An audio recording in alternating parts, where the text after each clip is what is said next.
Hello friends, welcome to science magnet. दोस्तों कैसे हैं आप लोग सभी? आई होप सभी बहुत अच्छे हैं, शानदार हैं, जानदार हैं। हम लोग पढ़ने वाले हैं आज ग्रेविटेशन यानी गुरुत्वाकर्षण। ठीक है, तो आई होप आप लोगों ने टेस्ट अटेंड कर लिया होगा जो हमारा पिछला वाला चैप्टर हुआ था फोर्स एंड प्रेशर का। ठीक है, टेस्ट अटेंड कर लिया। तो अब जब ग्रेविटेशन पूरा हो जाए, एक्चुअली इस चैप्टर का नाम है ग्रेविटेशन एंड फ्लूइड मैकेनिक्स। इसमें मैं आपको फ्लूइड मैकेनिक्स भी पढ़ाऊंगा। ठीक है, आप लोगों को ये बायएंसी फोर्स क्या होता है, उत्प्लावन बल, सारी जानकारी मैं आप लोगों को दूंगा। तो आप लोग बिल्कुल मस्त रहिए, अच्छे से पढ़ाई करिए। तो ग्रेविटेशन हम लोग स्टार्ट करते हैं और जब ये चैप्टर हो जाए प्लीज आप लोग इसका टेस्ट अटेंड कर लीजिएगा। ठीक है सर, मैं राजस्थान थर्ड ग्रेड टीचर का सिलेबस कर हो जाएगा, सब हो जाएगा दोस्तों, सब हो जाएगा। जहां पर जनरल साइंस आती है सब होती है। ठीक है, चलिए स्टार्ट करें। चलिए तो स्टार्ट करते हैं ग्रेविटेशन यानी गुरुत्वाकर्षण। क्या होता है चैप्टर? देखो दोस्तों, अगर हम लोग बात करें इस पृथ्वी पे कोई भी दो वस्तुएं है ना, वो आपस में एक दूसरे को क्या करती है? आकर्षित करती है। ये बात हम लोगों को बताया था न्यूटन जी ने कि इस पृथ्वी पे कोई भी दो वस्तुएं आपस में एक दूसरे को अपनी ओर आकर्षित करती है। इसे ही हम लोग बोलते हैं गुरुत्वाकर्षण। तो आपके मन में क्वेश्चन आएगा कि सर देखो, जैसे चंद्रमा की बात करें, पृथ्वी की बात करें, क्या ये भी एक दूसरे को आकर्षण करती है? क्या आकर्षित करती है? क्या? बिल्कुल। अगर मैं आप लोगों को बोलूं फिर आपके मन में क्वेश्चन आएगा कि तो सर मुझे ये बताओ, ये एक छोटा सा ये जो आपके हाथ में रिमोट है, ये पेन है, ये एक दूसरे को आकर्षित क्यों नहीं कर रहे? दोस्तों एक्चुअली में ये भी दोनों एक दूसरे को आकर्षित करते हैं, लेकिन दोस्तों आकर्षण बल इतना कम होता है इन दो वस्तुओं के बीच में कि ये एक दूसरे की तरफ खिंच के चले नहीं आते, बट लगता जरूर है। ठीक है, तो होता क्या है गुरुत्वाकर्षण? कोई भी दो वस्तुएं ब्रह्मांड में, कोई सी भी दो वस्तुएं हो, वो एक दूसरे को आकर्षित करेगी ही करेगी। इसे ही हम लोग बोलते हैं गुरुत्वाकर्षण। दोस्तों क्या आप लोगों को पता है क्या, जो हमारे समुद्र में जो लहरें उठती है, वो लहरें किसकी वजह से उठती है? क्योंकि दोस्तों जब मैंने बोला ना कोई भी दो वस्तु आपस में एक दूसरे को आकर्षित करती है, तो क्या चंद्रमा पृथ्वी को अपनी ओर आकर्षित करेगा? क्या? बिल्कुल करेगा। अब यह पृथ्वी किससे बना हुआ है? पृथ्वी का 71% भाग पानी से बना हुआ है। तो अगर ये पृथ्वी आकर्षित होगी, कहीं ना कहीं बोल सकता हूं इसका पानी आकर्षित होगा, जिसकी वजह से क्या आती है? लहरें आती है। समझ गए बात को? ठीक है, चलिए तो कुल मिला के जो ग्रेविटेशन है, या इसको आप लोग ग्रेविटी भी बोल सकते हो, ये आप लोगों का क्या है? एक फोर्स है जो कि क्या होता है, जैसे यहां पर आप लोग देखो, अगर मैं आप लोगों को सिंपल सी बात समझो, आप लोगों को बताना पूरा का पूरा जो हमारा सोलर सिस्टम है, तो यार यहां पर भी क्या है? ग्रेविटेशन की वजह से ही ये एक दूसरे से बंधे हुए हैं। यानी दोस्तों इसने इसको आकर्षित कर रखा है, इसने इसको कर रखा है, इसने इसको कर रखा है। तो अगर ग्रेविटेशन यानी गुरुत्वाकर्षण नहीं होता, तो इनके बीच में कोई आकर्षण ही नहीं होता, तो एक साथ बंधे हुए थोड़ी रहते, एक कहां पर चल जाता है, एक कहां पर चल जाता। तो पूरा का पूरा जो सोलर सिस्टम है हमारा, यानी सौर मंडल, किसकी वजह से बना हुआ है? ग्रेविटेशन की वजह से ही बना हुआ है। अब आपके मन में क्वेश्चन आएगा कि सर क्या ये भी गुरुत्वाकर्षण है क्या? नहीं दोस्तों, ये गुरुत्वाकर्षण नहीं, केवल आकर्षण है, जिसमें आप लोगों को ध्यान नहीं देना है। ये गुरुत्वाकर्षण नहीं है। फिर सर गुरुत्वाकर्षण क्या है? तो ये है गुरुत्वाकर्षण। जैसे आप लोगों को पता है बारिश की जो बूंदे हैं वो नीचे ही क्यों आ रही है? क्योंकि देखो ये चिन्नू सी मान लो ये है बारिश की बूंद, और ये मान लो बड़ी सी पृथ्वी। तो जैसा कि मैंने बताया दो वस्तुएं आपस में एक दूसरे को आकर्षित करती है, तो क्या पृथ्वी इस बूंद को अपनी ओर आकर्षित करेगी? क्या करेगी ना, तभी तो बूंदे क्या आ रही है? नीचे आ रही है। तो यहां पर भी आप लोग देख सकते हो ग्रेविटेशन आप लोगों को नजर आ जाएगा। चलिए ठीक है, अब क्वेश्चन आता है कि सर ये ग्रेविटेशन या ग्रेविटी या गुरुत्वाकर्षण की खोज करी किसने? तो जैसा कि मैंने आपको बताया कि इसकी जो खोज करी थी वो न्यूटन जी ने करी थी। कैसे करी थी? एक्चुअली में ये पेड़ के नीचे बैठे थे, तो इन पर एक एप्पल गिरा, तो इन्होंने क्या देखा, यार किस वजह से एप्पल नीचे गिर रहा है। फिर इन्होंने ध्यान लगाया, जरूर इस एप्पल को पृथ्वी अपनी ओर आकर्षित कर रही होगी। ठीक है, तो अगर आप लोगों से पूछा जाए ग्रेविटी के बारे में किसने बताया? न्यूटन जी ने बताया। तो कौन से ईयर में? इन 1666 है ना, इनका पूरा नाम क्या था? आइजैक न्यूटन थे।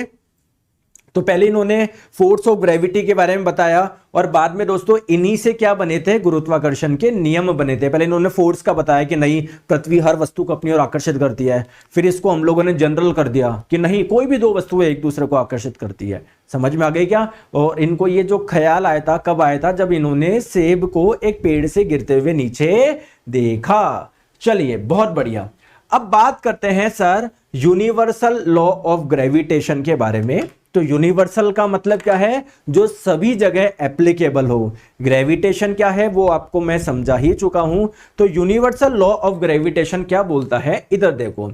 जैसे मान लेते हैं कोई दो वस्तुएं हैं, एक है m1 एक है m2, दोनों के बीच की दूरी क्या है, r है, और दोनों ही एक दूसरे को आकर्षित कर रहे हैं। तो ये जो लॉ है वो क्या बोलता है कि इन दो वस्तुओं के बीच में लगने वाला आकर्षण बल, चलिए इसको मैं F नाम देता हूं, ठीक है। तो ये लॉ क्या बोलता है कि इन दोनों के बीच में लगने वाला आकर्षण बल दोनों द्रव्यमानों के गुणनफल के समानुपाती होता है। इसका मतलब क्या होता है, जैसे अगर मैं आप लोगों को बोलूं एक वस्तु का द्रव्यमान है 2 किलोग्राम, एक वस्तु का द्रव्यमान है 4 किलोग्राम, तो अब इन दोनों वस्तुओं का द्रव्यमान का गुणनफल कितना है, 4 इंटू 2 कितना है, 8 है।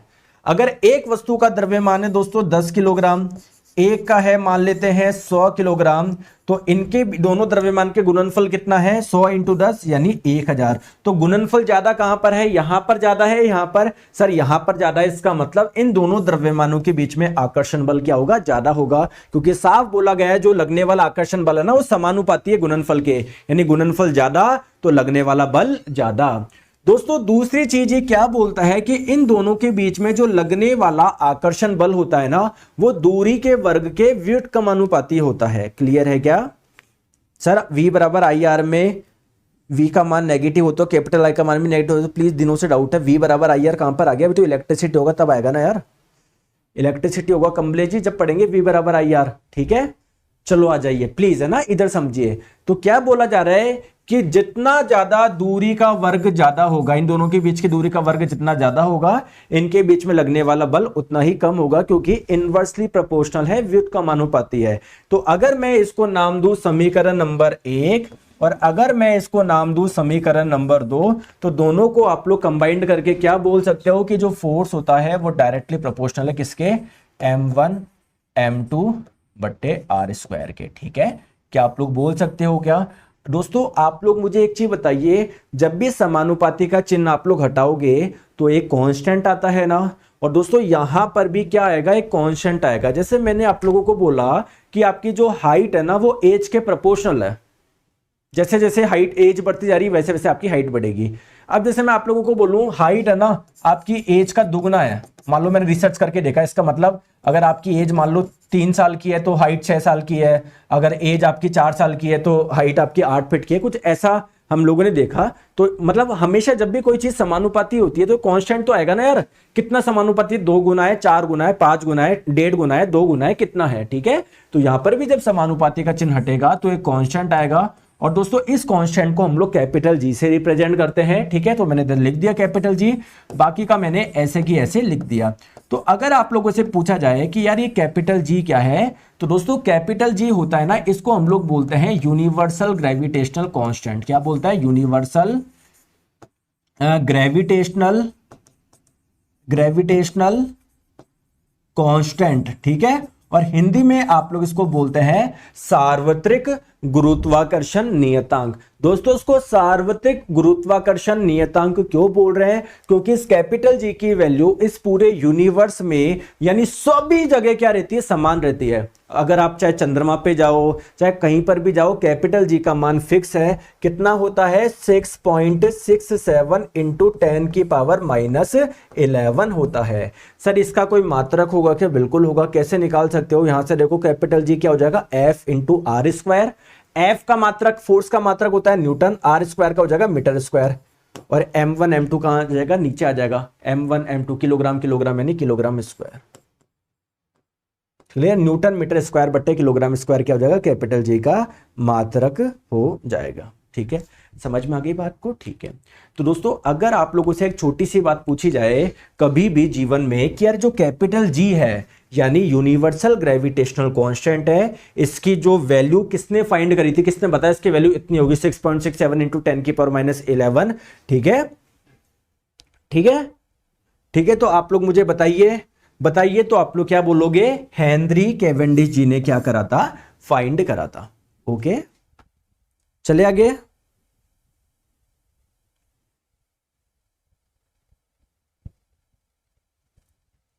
चले आगे, ठीक है। नेक्स्ट क्वेश्चन आपकी स्क्रीन पे, अब हम लोग नेक्स्ट कॉन्सेप्ट समझते हैं दोस्तों, किसी भी वस्तु का वेट क्या होता है, किसी पिंड का भार क्या होता है, ये हम लोगों को समझना है। जैसे आप लोगों ने बहुत बार पढ़ा होगा कि कोई भी एम मास की बॉडी है, 2 किलोग्राम की, 4 किलोग्राम की, अगर आप लोगों को इसका वेट निकालने को बोला जाता है, बाहर भार निकालने को बोला जाता है, तो आप लोग सिंपली क्या बोलते हो, एम इंटू स्मॉल जी। स्मॉल जी ग्रेविटेशनल एक्सेलरेशन को बोलता है, जिसका मान 9.8 होता है। ऐसे ही करते हो ना आप लोग? अरे ऐसे ही करते हो ना?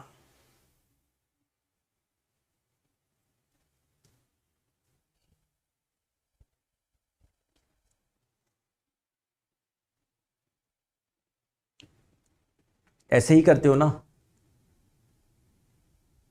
लेकिन दोस्तों एक्चुअली में हम लोग समझते नहीं है वेट क्या है। देखो समझो मेरी बात को, प्लीज मेरी बात को आप लोग ध्यान से समझिए।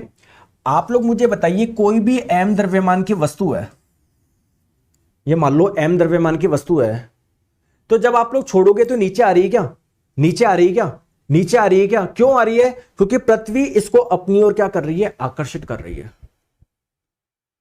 और दोस्तों पृथ्वी जिस बल से उसको अपनी ओर आकर्षित कर रही है, उसे ही हम लोग क्या बोलते हैं? उस वस्तु का भार बोलते हैं। भैया ये इस वस्तु का भार है, इसको झेलना ही पड़ेगा, ये झेलना ही पड़ेगा, क्योंकि पृथ्वी इसको क्या करेगी? अपनी ओर आकर्षित करेगी करेगी। ठीक है, तो वेट यानी भार किसी भी वस्तु का क्या है? पृथ्वी द्वारा लगाया गया आकर्षण बल है। क्या है? पृथ्वी द्वारा लगाया गया आकर्षण है। ठीक है, पृथ्वी द्वारा लगाया गया आकर्षण है। तो कितना आकर्षण है, कैसे पता पड़ेगा? तो दोस्तों ये जो पृथ्वी, हमारी बहुत बड़ी जो पृथ्वी है, जो बहुत बड़ी पृथ्वी है, इसके द्रव्यमान को मैं मान लेता हूं कैपिटल एम। ठीक है, आप ऐसे समझो, जैसे ये अगर हमारी पृथ्वी है ना, पृथ्वी है, ये हमारी पृथ्वी है, इसकी त्रिज्या को मान लो आप लोग आर, मुझे नहीं पता क्या है, इसके द्रव्यमान को आप लोग मान लो कैपिटल एम। तो कोई, आप कहां पर खड़े हो दोस्तों? पृथ्वी पे तो खड़े हो, तो पृथ्वी से कितनी दूर ले जाओगे वस्तु को यार? इतनी बहुत दूर है ना। तो कुल मिला के मान लो यार यहां पर लेके चले गए आप लोग, है ना। तो यार आप लोगों को पता है कि पृथ्वी की जो त्रिज्या है कितनी है? 6400 किलोमीटर, 6400 किलोमीटर के आसपास है। वैसे एग्जैक्टली तो 6371 किलोमीटर है। तो कितना ज्यादा है सर जी? अगर यहां से पढ़ ले तो यूट्यूब क्लास लेने की कोई जरूरत है कि? कोई भी जरूरत आप लोगों को नहीं है। एक जगह पढ़ लो, यहां पढ़ लो, यहां सब कुछ होगा। ठीक है, तो दोस्तों मैं अगर आप लोगों को बोलूं कि इस वस्तु और ये पृथ्वी के केंद्र के बीच की दूरी क्या है, तो दोस्तों ये दूरी ये होगी r प्लस कुछ आएगा। तो यार इतनी बड़ी त्रिज्या में कुछ जोड़ो, या 2-4 मीटर या 200 मीटर भी जोड़ोगे, क्या फर्क पड़ेगा यार? कुछ फर्क नहीं पड़ेगा ना। तो मैं बोलूंगा दोनों द्रव्यमान के बीच की दूरी क्या है? r है। तो अब आप लोगों को क्या, अगर मैं बोलूं इन दोनों के बीच में कितना फोर्स लगेगा, या आप लोग मुझे बता सकते हो क्या? आप लोग बोल सकते हो हाँ सर मुझे पता है, फॉर्मूला पता है, कैपिटल जी m1। m1 किसको बोलोगे? पहला वाला द्रव्यमान, जिसे स्मॉल m मान लेता हूं, जो कि वस्तु का द्रव्यमान है। m2 क्या हो जाएगा? पृथ्वी का द्रव्यमान बटे दोनों के बीच की दूरी का वर्ग कर दो, r²। तो ये आकर्षण बल से पृथ्वी इस वस्तु को अपनी ओर खींच रही है, और इसी आकर्षण बल से ये वस्तु भी पृथ्वी को अपनी ओर खींचेगा। क्योंकि जितना आकर्षण बल ये पृथ्वी इस पे लगाएगी, उतना ही आकर्षण बल ये वस्तु पृथ्वी पे लगाएगी। लेकिन दोस्तों पृथ्वी के ऊपर उठ के आ जाएगी कि नहीं? पृथ्वी तो कितनी भारी है, उसका द्रव्यमान कितना ज्यादा है यार, पृथ्वी नहीं आएगी। लेकिन क्या ये जो चीज है, ये पेन है, पृथ्वी की ओर चला जाएगा क्या? बिल्कुल चला जाएगा। कितने बल से जाएगा? इस बल से जाएगा। तो इसे ही हम लोग क्या बोलेंगे? इस वस्तु का भार बोलेंगे। और यानी अगर मैं आप लोगों को बोलूं, इस स्मॉल एम मास वाली जो वस्तु है, इस पे जो फोर्स लग रहा है, जो फोर्स लग रहा है वो कितना लग रहा है? इतना लग रहा है। और किसी भी बॉडी पे लगने वाला जो फोर्स होता है वो किसके बराबर होता है? मास इंटू एक्सेलरेशन के बराबर होता है। तो इस फोर्स को आप लोग बराबर कर दो मास इंटू एक्सेलरेशन। मास कितना है? Small M. इसका त्वरण कितना है? कितने त्वरण से नीचे आएगा मुझे नहीं पता सर, मैंने ए त्वरण मान लिया। तो देखो स्मॉल एम से ये स्मॉल एम कैंसिल हो गया, ये ए का मान क्या हो गया? Capital G into capital M बट्टे r²। ये ए क्या है? ये वो त्वरण है जिससे वस्तु नीचे आएगी। और ये त्वरण किस वजह से आ रहा है? पृथ्वी के गुरुत्वाकर्षण की वजह से आ रहा है। इसीलिए हम लोग इस ए को क्या बोलते हैं? स्मॉल जी बोल देते हैं, यानी गुरुत्वीय त्वरण बोल देते हैं। तो जो गुरुत्वीय त्वरण है वो आप लोगों का, अगर आप लोगों से पूछे गुरुत्वीय त्वरण का फॉर्मूला बताओ, तो आप लोग बोलेंगे capital G into capital M बट्टे r²। क्लियर है क्या?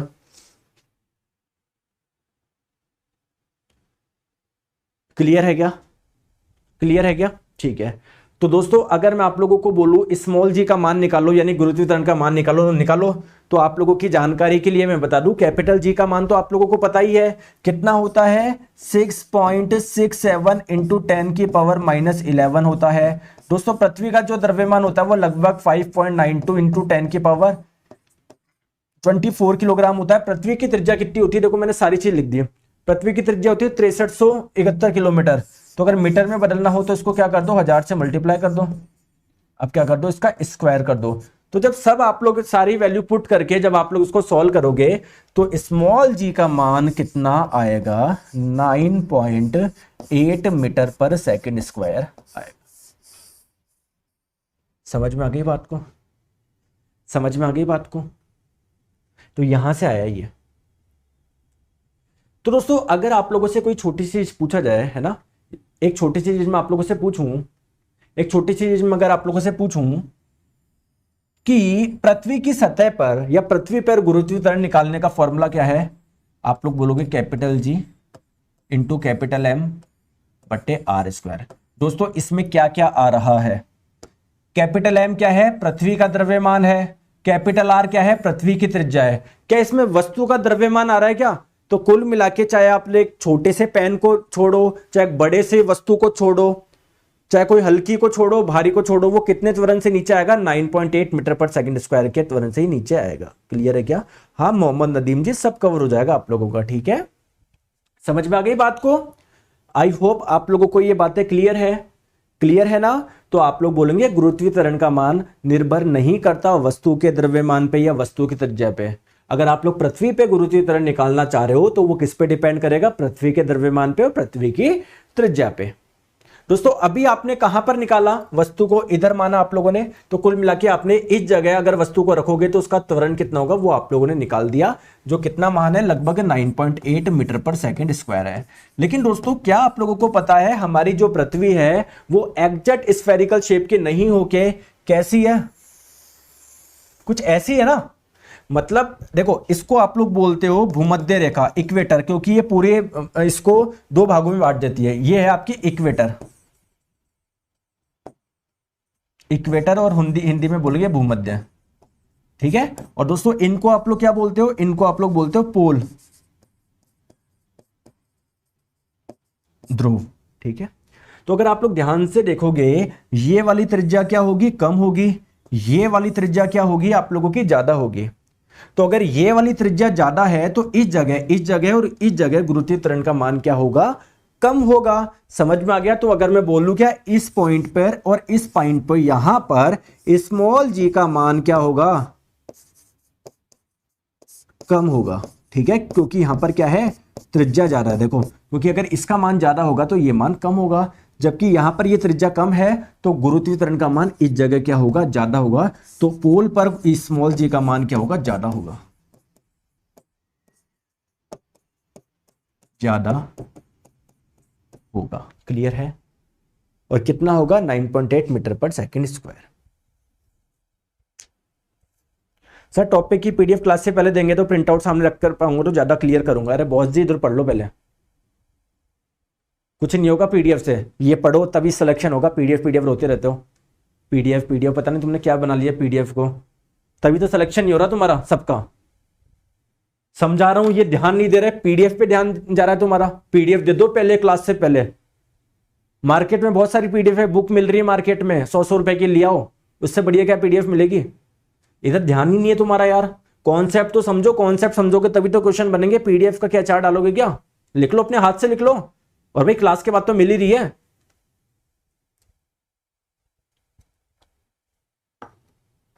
इतने समझदार हो गए, पीडीएफ करते रहते हो।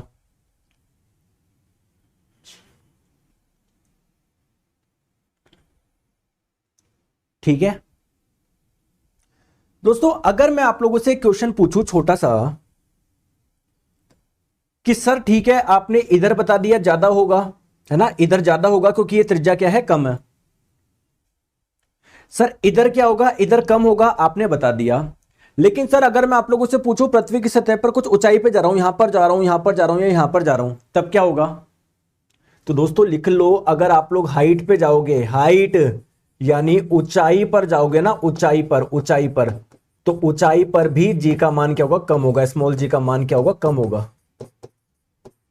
क्यों होगा कम? क्योंकि यार जब आप लोग ज्यादा ऊंचाई पे जा रहे हो तो पृथ्वी उतना आकर्षण नहीं कर पाएगी क्योंकि दूरी बढ़ गई, तो कुल मिला के उतना फोर्स नहीं लगा पाएगी, उतना त्वरण नहीं आएगा, तो स्मॉल जी का मान क्या होगा, कम होगा हाइट पर जाने पर। ठीक है, चलिए दोस्तों दूसरी बात हम लोग करते हैं, अगर आप लोग गहराई में आओगे, गहराई में आओगे तब क्या होगा?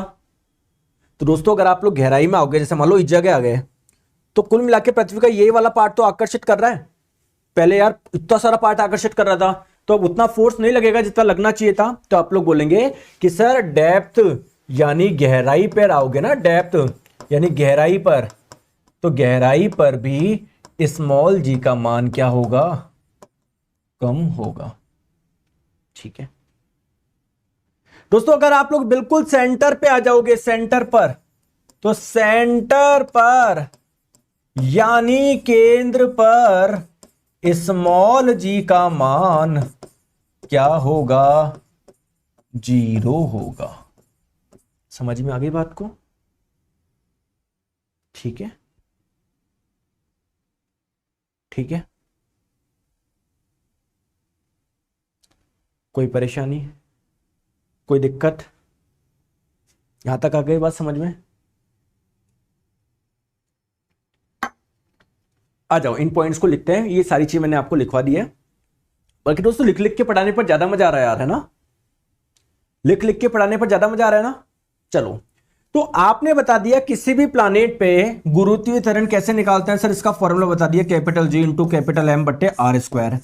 तो अगर मैं किसी दूसरे प्लानेट पे गया, चलो चंद्रमा की बात करते हैं, मून की बात करते हैं, जैसे अगर मैं गया मून पे यानी चंद्रमा पर, तो अगर मैं पूछूं यार दोस्तों यहां पर गुरुत्वीय त्वरण निकाल के बताओ, तो आप लोग क्या करोगे? सर फॉर्मूला तो आपने बता ही दिया, यहां पर मैं क्या रख दूंगा, अर्थ की जगह मून का मास रखूंगा, यहां पर मैं क्या करूंगा, अर्थ की जगह मून का रेडियस रखूंगा।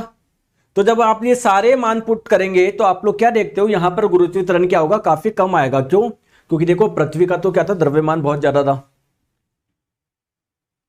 वहां पर ज्यादा आ रहा था, चंद्रमा का द्रव्यमान बहुत कम है पृथ्वी के मुकाबले। ठीक है क्या? तो यार कुल मिला के जो स्मॉल जी आएगा ना मून पर, बहुत कम आने वाला है।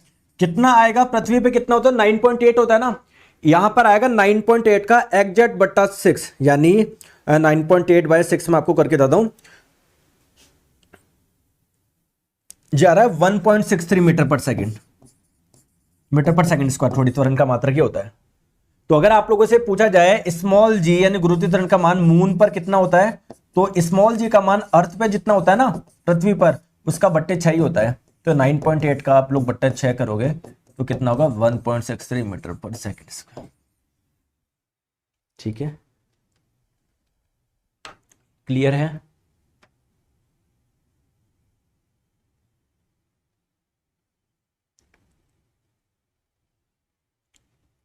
ठीक है दोस्तों, अगर आप चाहो तो मैं से लिख लिख के भी पढ़ा सकता हूं पूरा, चाहे मैं लिख के पढ़ाऊं चाहे मैं कैसे पढ़ाऊं, आपको मजा ही आएगा, टेंशन मत लो, बस पढ़ो आप जो मैं पढ़ा रहा हूं। ठीक है, चलो आ जाओ, चले आगे, आ जाओ। अब हम लोग बात करते हैं दोस्तों नेक्स्ट चीज पे, तो ये मैंने आपको बता दिया स्मॉल जी, ये जो मून का मान होगा, सॉरी मून पर जो मान होगा वो कितना हो जाएगा, 1.63 मीटर पर सेकंड स्क्वायर हो जाएगा। ठीक है क्या? तो अगर आप लोगों से पूछा जाए, जैसे मान लेते हैं आप लोगों, एक तो दोस्तों वस्तु को, किसी को वस्तु को जब आप पृथ्वी पर फेंको तो नीचे आएगी, क्यों? क्योंकि नीचे की ओर mg लग रहा है। चंद्रमा पर भी आप लोग किसी वस्तु को फेंकोगे तो नीचे आएगी, क्योंकि चंद्रमा भी तो आकर्षित करेगी, यानी mg वहां पर भी लग रहा है। बट कहां पर mg ज्यादा होगा, mg ज्यादा कहां पर होगा, तो mg ज्यादा कहां पर होगा, ऑब्वियसली वो बात है पृथ्वी पर। देखो जैसे मान लो आपके पास में कोई वस्तु है 4 किलोग्राम की या 2 किलोग्राम की मान लो, तो जहां पर भी आप लोग किसी प्लानेट पे लेके जाओगे तो प्लानेट का कितना बड़ा द्रव्यमान है, तो वो उस वस्तु को आकर्षित करेगा क्या, तो नीचे की ओर एक बल लगाएगा कि जिसे आप लोग वेट बोल रहे हो, वेट का फॉर्मूला क्या होता है, एम इंटू जी होता है। तो देखो एम का मान तो सभी जगह समान होता है द्रव्यमान का। अगर 2 किलोग्राम की वस्तु है तो अगर आप लोग 2.31 होना चाहिए, मैंने कुछ गलत कर दिया? हाँ, मैंने क्या कर दिया?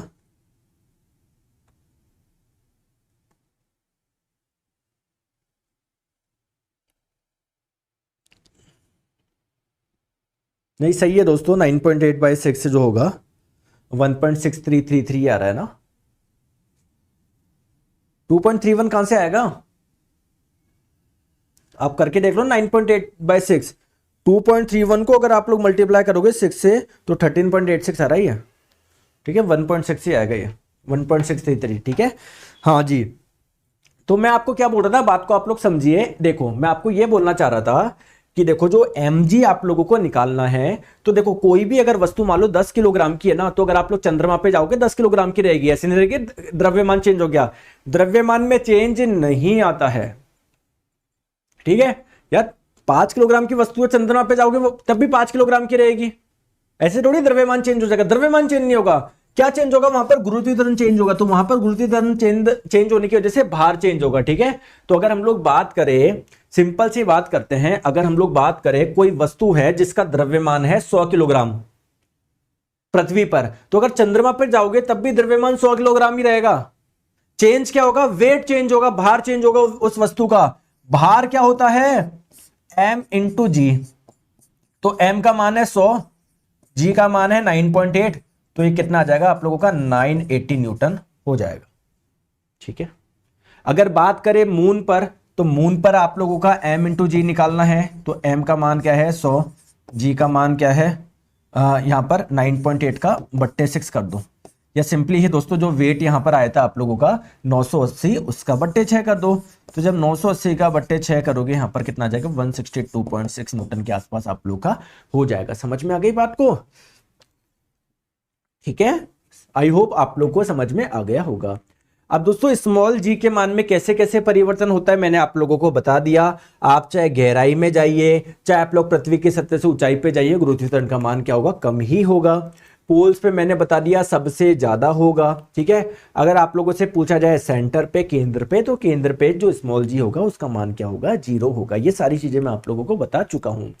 अब दोस्तों आप लोगों को पता है, देखो अर्थ का साइज ये रहा, मून का साइज ये रहा, ऐसे ही दोस्तों अलग अलग जो आप लोगों के प्लैनेट है उन सभी का साइज अलग अलग है। यानी अगर आप लोग सभी की बात करोगे तो सभी का द्रव्यमान अलग है, त्रिज्या अलग है, तो कुल मिला के सभी पर गुरुत्वाकर्षण का मान भी अलग होगा, है ना। सभी पर गुरुत्वाकर्षण का मान भी अलग होगा। अभी अलग अलग ग्रह पे मैं आप लोग को अलग अलग गुरुत्वाकर्षण का मान बताऊंगा, बट ये डैम श्योर है कि क्या होगा? अलग अलग होगा।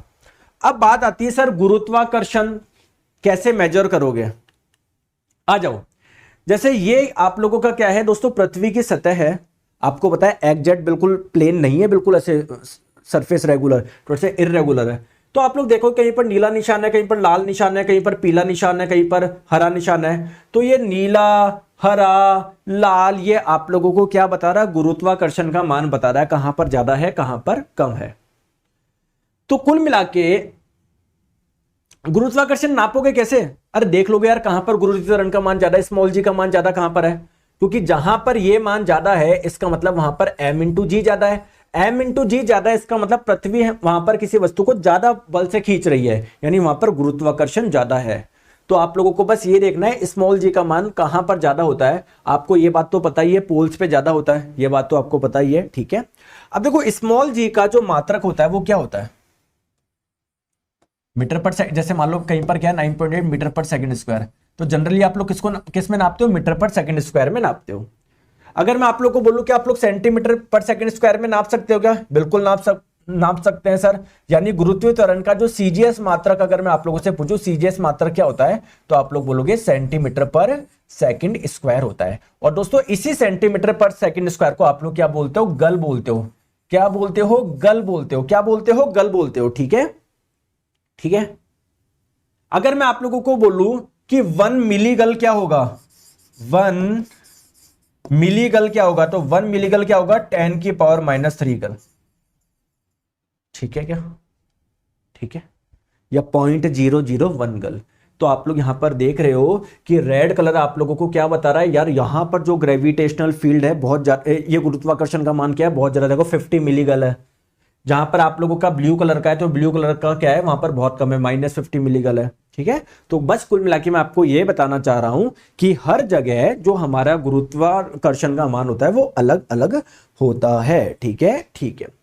सर अर्थ के रोटेशन के वजह से भी जी का मान चेंज होता है क्या? सर बिल्कुल होता है, अभी बताऊंगा, टेंशन ना लीजिए, ठीक है, बिल्कुल होता है, ठीक है।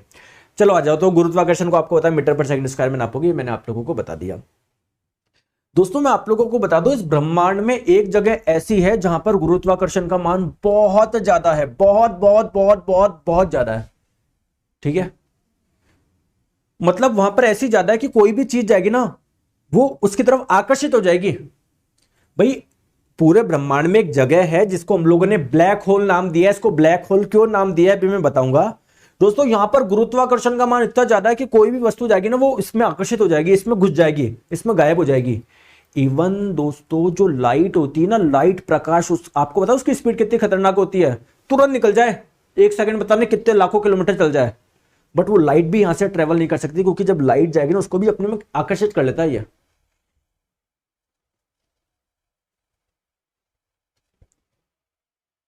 समझ गए बात को? तो उसी वाली चीज को आप लोग क्या बोलते हो, ब्लैक होल। ठीक है, आ जाओ अब हम लोग बात करते हैं वेटलेसनेस क्या है। लेकिन उससे पहले मैं एक चीज बता दूं जो भी स्टूडेंट ने पूछी कि सर जो अर्थ का रोटेशन होगा उसकी वजह से भी क्या गुरुत्वाकर्षण का मान चेंज होता है क्या? बिल्कुल होता है।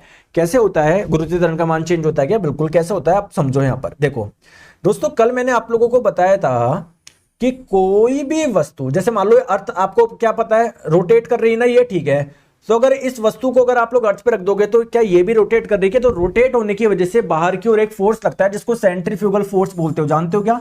तो बाहर की ओर एक फोर्स लग रहा है जिसको आप लोग बोल रहे हो सेंट्रीफ्यूगल फोर्स। जानते हो क्या? अरे जानते हो या नहीं जानते बताओ, जानते हो या नहीं जानते? ठीक है दोस्तों, अगर आप लोग किसी m द्रव्यमान की वस्तु को यहां पर रखोगे तो आपको पता है पृथ्वी इसको आकर्षित तो करेगी, और आकर्षण कहां पर, दिशा कहां पर होती है? केंद्र की तरफ होती है।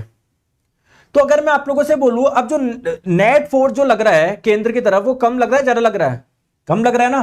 पहले लग रहा था mg, बट अब उधर बाहर की ओर एक फोर्स लग रहा है तो नेट फोर्स कम लग रहा है। अब सेंट्रीफ्यूगल फोर्स का फॉर्मूला क्या होता है? mv²/r या फिर m⍵²r भी होता है। आप टेंशन मत लो, ये ओमेगा क्या है? एंगुलर स्पीड है, कोणीय वेग है, कितने वेग से घूम रहा है। तो बस ये आप समझो, आपको ये कुछ भी नहीं समझना। अगर देखो ये तेज घूमेगी तो ओमेगा का मान ज्यादा होगा, ये बाहर वाला फोर्स क्या होगा? ज्यादा होगा। यानी नेट फोर्स जो केंद्र की तरफ लग रहा है वो क्या होगा? कम होगा। यानी भार कम होगा, भार कम होने का मतलब गुरुत्वाकर्षण कम होगा। तो सिंपली एक पॉइंट डाल के आप लोग लिख लीजिए, कुछ भी नहीं करना है आप लोगों को। एक पॉइंट आप लोग डाल के लिख दीजिए, पृथ्वी के घूर्णन से, पृथ्वी के घूर्णन से, पृथ्वी के घूर्णन से स्मॉल जी का मान क्या होता है? कम होता है। या पृथ्वी के ज्यादा घूर्णन कर लो, अगर ज्यादा स्पीड होगी ना तो स्मॉल जे का मान क्या होगा? कम होगा। क्लियर है क्या? ब्लैक होल नहीं समझ में आया है? प्रियंका जी आप लोग मुझे बताइए, अगर मैं बोलूं यार कि है ना कोई मैं मैग्नेट हूं तो मेरे पास में आप कोई भी लोहे का टुकड़ा लेकर आओगे तुरंत अट्रैक्ट हो जाएगी क्या? लोहे का टुकड़ा लेकर आओगे तुरंत अट्रैक्ट हो जाएगी क्या? क्योंकि मैं इसको अट्रैक्ट कर रहा हूं। सिमिलरली दोस्तों इस पेन को छोड़ रहा हूं, ये नीचे क्यों जा रही है? क्योंकि पृथ्वी इसको अट्रैक्ट कर रही है। तो यार हमारे इस पूरे यूनिवर्स में एक जगह ऐसी है जहां पर ग्रेविटेशन का मान बहुत ज्यादा है, जहां पर आकर्षण बहुत ज्यादा है। वहां पर इतना ज्यादा आकर्षण है, कोई भी वस्तु जाए ना उसमें आकर्षित हो जाती है, उसमें घुस जाती है ब्लैक होल में। उस जगह को ही ब्लैक होल बोल रहे हैं आप। ठीक है, चलिए तो अब हम लोग समझते हैं वेटलेसनेस क्या होता है। इस वेटलेसनेस को समझने से पहले आप लोगों को एक कॉन्सेप्ट समझना पड़ेगा, वेट इन लिफ्ट। यहीं से आप लोगों को क्या समझ में आ जाएगा, है ना, वेटलेसनेस समझ में आ जाएगा। चलो आ जाइए मैं आप लोगों को समझाता हूं। देखो देखो देखो प्लीज मेरी बात को आप लोग ध्यान से समझिए। समझोगे मेरी बात को? परेशान तो नहीं होगे ना? नहीं होंगे सर, समझाओ। जैसे मान लेते हैं एक कोई वेइंग मशीन है, वजन तोलने की मशीन है, ठीक है? इसमें क्या लगा होता है? इसमें एक स्प्रिंग लगी होती है। ये सब छोड़ो, आप तो मान लो वजन तोलने की मशीन है, वेइंग मशीन है। दोस्तों आप लोग इस पे जाके खड़े हो गए, ठीक है? आपका द्रव्यमान मान लो m है, 10 किलो या 20 किलो, 70 किलो, 100 किलो, 80 किलो, जो भी हो, व्हाटएवर, ठीक है? तो यार आप लोग मुझे बताइए, नीचे की ओर एक फोर्स लग रहा है क्या? नीचे की ओर फोर्स लग रहा है क्या, जिसे आप लोग क्या बोलते हो? mg।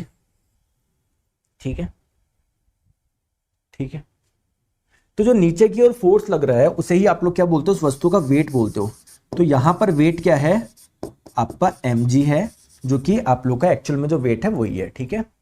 बट होता क्या है, जब आप लोग लिफ्ट में जाके बैठोगे ना तो कुछ कहानी डिफरेंट होगी। क्या होगी? मान लो दोस्तों कोई लिफ्ट है, ये इसमें वेइंग मशीन थी, आप खड़े थे यहां पर, आपका द्रव्यमान था m, नीचे की ओर क्या लग रहा है? mg लग ही रहा है, नीचे की ओर mg लग ही रहा है, तो आपको आपको लगेगा कि मेरा वेट mg तो है। बट दोस्तों जब भी किसी लिफ्ट में बैठते हो जिसका मान लो लिफ्ट ए त्वरण से ऊपर जा रही है, तो जिस दिशा में आप लोगों की त्वरण जा रही ना उसके अपोजिट दिशा में एक फोर्स और आता है जिसको आप लोग बोलते हो सूडो फोर्स, छदम बल, है ना। ये क्लास 12वीं का है या 11वीं का है, सॉरी। तो अभी आपको ज्यादा घुसना नहीं है इसमें, बस नाम याद रखो सूडो फोर्स, और हिंदी में हम लोग इसको बोलते हैं छदम बल, जूठा बल, ठीक है। तो एक फोर्स और लगता है जिस डायरेक्शन में जा रही है लिफ्ट उसके अपोजिट में। तो कुल मिला के अब वेट आपका mg नहीं है, टोटल वेट कितना हो गया, नीचे की ओर नेट फोर्स कितना लग रहा है mg प्लस ma, तो आप लोग बोलेंगे अब वेट कितना हो गया mg प्लस ma हो गया, ठीक है। समझ में आ गया दोस्तों? अगर कोई लिफ्ट है, अगर कोई लिफ्ट है, मान लेते हैं इसमें वेइंग मशीन थी, आप खड़े थे, mg तो नीचे लग ही रहा था, तो अगर कोई लिफ्ट ए त्वरण से ऊपर जा रही है, अगर मान लेते हैं इस बार ए त्वरण से नीचे आ रही है, तो जब ए त्वरण से नीचे आती है तो उसके अपोजिट डायरेक्शन में फोर्स लगता है जिसको आप लोग बोलते हैं सूडो फोर्स। कितना लग रहा है? ma। तो अब नेट फोर्स नीचे कितना लग रहा है? नेट फोर्स नीचे जो लग रहा है उसी को तो आप लोग वेट बोलते हो, तो बेसिकली वेट कितना हो गया आप लोगों का mg माइनस ma, ठीक है। तो प्लीज आप लोग ध्यान रखिएगा, आप लोग ध्यान रखिएगा, अगर कोई लिफ्ट में आप लोग हो, लिफ्ट अगर ऊपर जा रही है ए त्वरण से, त्वरण होना चाहिए, अगर नियत वेग से गई, कांस्टेंट वेलोसिटी से गई, वेलोसिटी में कोई चेंज नहीं आ रहा, नहीं एक्सेलरेशन जीरो, एक्सेलरेशन जीरो, ये पूरा का पूरा टर्म जीरो, वेट का मान क्या हो जाएगा? mg हो जाएगा, ठीक है। तो अगर कोई भी लिफ्ट ऊपर जाती है तो उसका वेट बढ़ता है, कितना हो जाता है? mg प्लस ma हो जाता है। अगर कोई लिफ्ट नीचे आती है तो उसका वेट क्या होता है? घटता है, कितना हो जाता है? mg माइनस ma हो जाता है। ये कहानी क्लियर है क्या? कोई डाउट, कोई दिक्कत, कोई समस्या बताओ।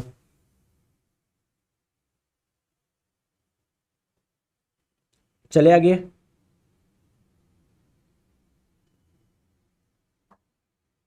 चले आगे।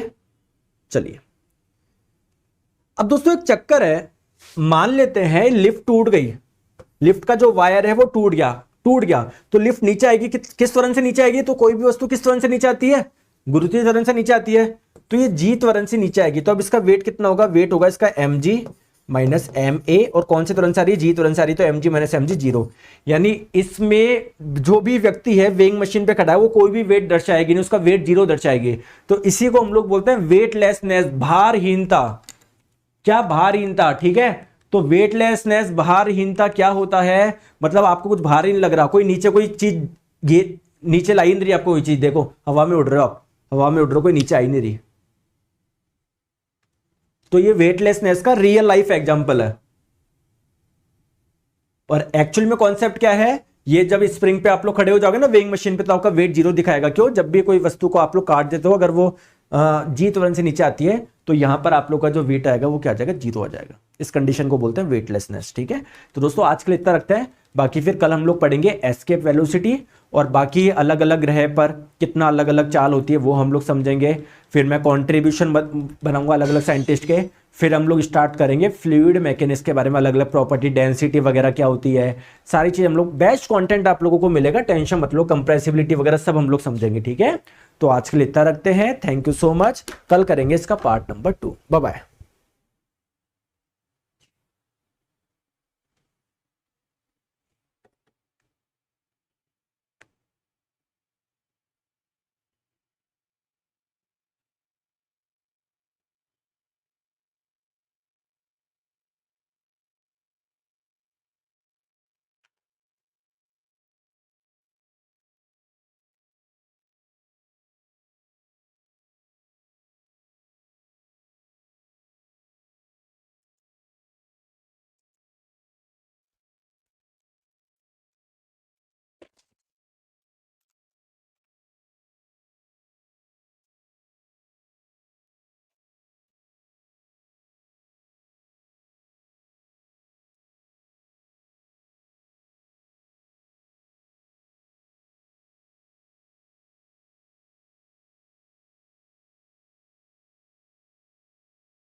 वीडियो बनाऊं या डिसेबल करूं इसको?